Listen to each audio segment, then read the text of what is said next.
Monsieur le maire, bonjour. Oui, bonjour. Alors, quand on arrive ici à Saint-Jean-le-Vieux, on voit que Saint-Jean-le-Vieux est quand même au carrefour de plusieurs axes de circulation.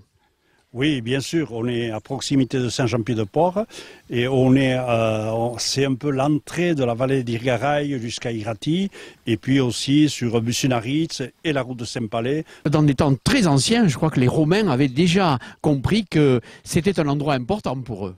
Oui, bien sûr, Saint-Jean-le-Vieux, comme son nom l'indique, c'est vieux et on appelle en basque Burgos Saharé, a une histoire du temps des Romains où il y avait un village des Romains qui est en partie enseveli, mais aujourd'hui il reste des vestiges. Il y a notamment le camp romain avec les thermes et tout ça qui ont été découverts dans les années 70 et qui sont aujourd'hui abrités.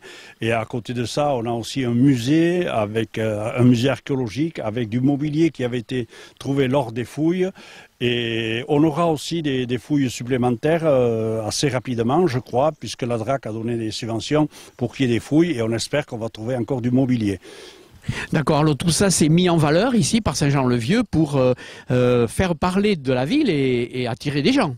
Oui, bien sûr, le but c'est, bon, on a mis le musée à côté de la mairie en entrée libre et puis après on a mis un parcours patrimonial justement qui est indiqué pour des balades, donc avec la visite de l'église, le lavoir qu'on voit ici et ensuite on va à la motte féodale et on va au camp romain qui est visitable aussi et ensuite le retour par le bourg avec d'autres monuments aussi qui sont à proximité.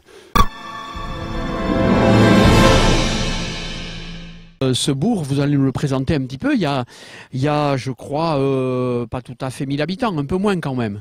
Oui, dans les 900 habitants, bon, je pense on a le prochain recensement l'année prochaine, mais je pense qu'on a évolué positivement puisqu'il y a eu pas mal de constructions, il y a eu pas mal de logements neufs et je crois que la population est en train d'augmenter. On a aussi fait un lotissement et on en a un autre en prévision. Donc voilà, normalement la population, vu la proximité de Saint-Jean-Pied-de-Port, est en augmentation. D'accord, alors si vous êtes un peu dans l'ombre de Saint-Jean-Pied-de-Port, on voit que Saint-Jean-le-Vieux a quand même ses caractéristiques et sa personnalité. Oui, bien sûr, on ne jalouse pas du tout Saint-Jean-Pied-de-Port, mais disons que c'est complémentaire parce que bon, Saint-Jean-Pied-de-Port n'a pas beaucoup de foncier, donc les gens viennent un peu sur Saint-Jean-le-Vieux pour construire. Et puis on a aussi une zone artisanale, parce qu'il n'y a pas de place à Saint-Jean-Pied-de-Port, qui est à Saint-Jean-le-Vieux. Peut-être qu'il y en aura une autre dans quelques temps, et voilà, Saint-Jean-le-Vieux est en train de se développer. C'est un village quand même agricole, il y a pas mal d'agriculteurs et des gens qui s'installent. Il y a aussi pas mal de commerces, pas mal d'artisans, et voilà, bon, c'est un bon développement harmonieux. D'accord, on trouve tout ce qu'il faut à Saint-Jean-le-Vieux. Tout ce qu'il faut, peut-être pas, bon, mais bon, il y a la plupart des services, on a 2 écoles, on a une agence postale, une épicerie, une boulangerie, pas mal de restaurants, on a un informaticien, 2 salons de coiffure, on a aussi 2 kinésithérapeutes, bon, on n'a pas de docteur, mais ils sont assez nombreux à Saint-Jean-Pied-de-Port. Vous acceptez de recevoir l'historique du rallye des cimes ici à Saint-Jean-le-Vieux. Alors, sous quelle forme aura lieu ce partenariat? Alors bon, moi, aujourd'hui je ne suis pas tout jeune, mais quand j'étais jeune, je me rappelle bien du rallye des cimes qui faisait des étapes par Saint-Jean-le-Vieux et ça nous plaisait beaucoup. Et aujourd'hui, c'est un peu, je ne vais pas dire la copie, mais ça ressemble au rallye des cimes, puisque c'est des voitures anciennes qui vont venir à Saint-Jean-le-Vieux. Et c'est avec plaisir qu'on les accueille. Donc bon, normalement, il y aura de la place pour se garer. Le repas du samedi soir se fera à Saint-Jean-le-Vieux. Et si j'ai bien compris, il y aura même une petite messe le lendemain à côté du mur à gauche. Vous avez des souvenirs du rallye des cimes de l'époque?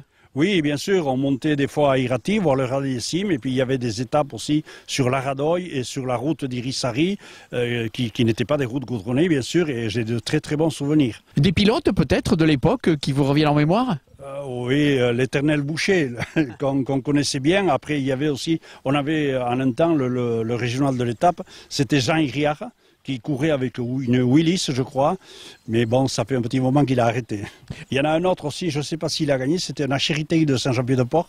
Il y a quelques années, il y avait eu une exposition de vieilles Simca. Et c'est vrai que les gens étaient curieux de voir ces voitures anciennes. Et j'espère que cette fois-ci, ça va être la même chose.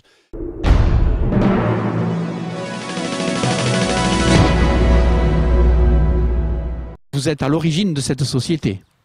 Exactement, ça fait 28 ans, en 1994, on avait eu l'idée de créer cette société parce qu'il y avait une demande dans les écoles pour faire des cantines scolaires. Et c'est à ce moment-là qu'on avait fait une création. On avait débuté le bâtiment le 20 juin pour commencer à travailler dedans le 25 août. En 2 mois, on avait monté le premier bâtiment et c'est de là qu'est partie la belle histoire qu'on a vécue pendant 25 ans. Et après, il y a eu le SIAS qui s'est greffé, des ouvriers et beaucoup de travail le week-end. Malgré qu'avec ce Covid, on a été impacté pas mal. Mais bon, là, ça a l'air d'avoir repris assez bien, quoi. Sur quel rayon d'action vous fonctionnez? On reste surtout sur le canton Saint-Jean-Pied-de-Port, Saint-Palais, Moléon. On tourne ici même. On ne va pas. C'est rare quand on va sur la côte. D'accord. Alors, quelle est la clientèle qui fait appel à vos services? Alors, il y a pas mal de comités des fêtes, bien sûr. Les comités des fêtes, les mairies. Il y a toutes sortes d'associations, les privés, des mariages, des communions. C'est une clientèle qui est très très variée et qui change tout le temps.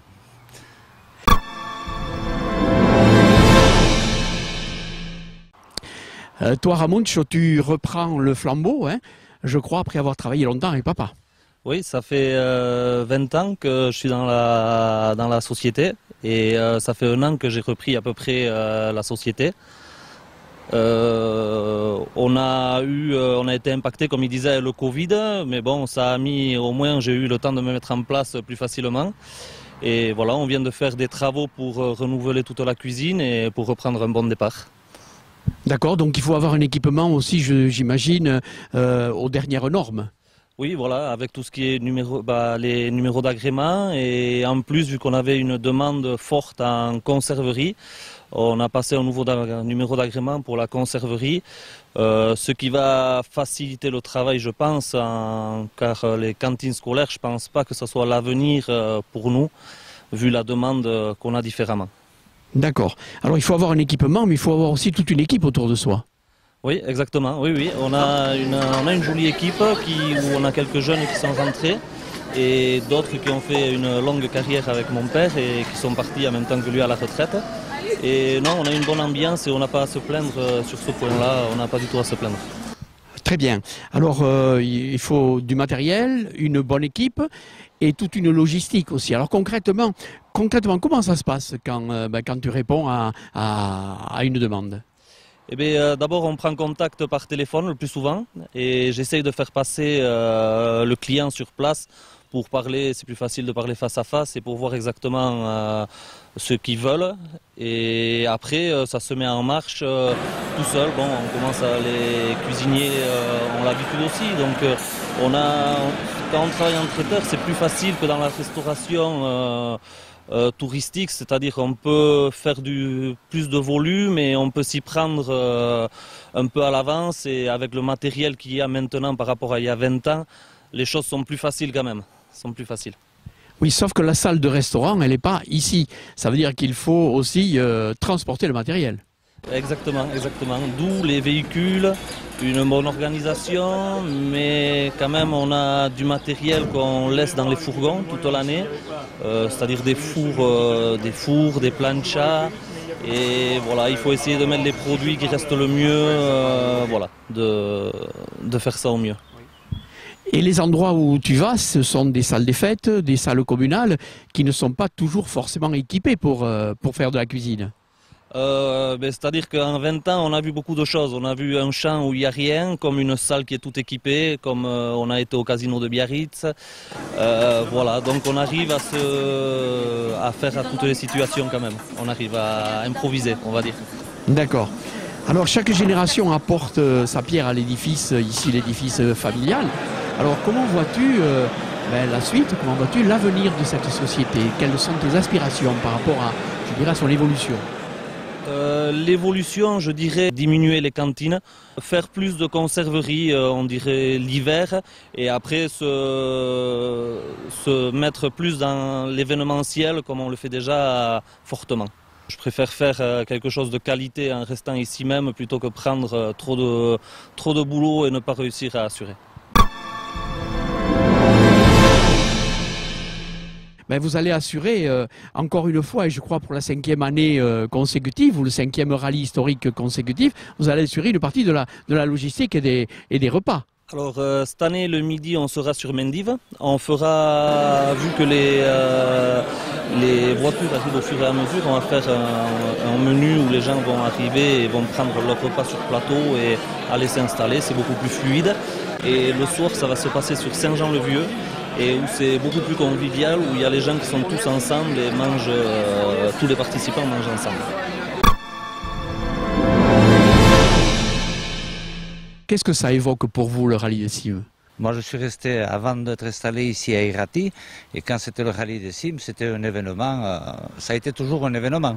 Moi, le rallye des cimes, c'est plus voilà, quand on était jeune, qu'on avait 18, 20 ans, et pareil qu'on allait voir ça sur Irati, et de jolies courses. Et, voilà, c'est plus mes souvenirs, c'est plus ça. D'accord. Alors l'historique, bien entendu, c'est pas une course, c'est une simple concentration de véhicules anciens qui doivent avoir, je dirais, un certain âge. Et donc il n'y aura pas de course, mais il y aura quand même de la promenade dans de beaux paysages. De toute façon, quand on vient au Pays Basque intérieur, que ce soit la Soule ou la Basse-Navarre, je crois que le charme de la montagne, bon, quand on a vu ça, on a tout vu, quoi.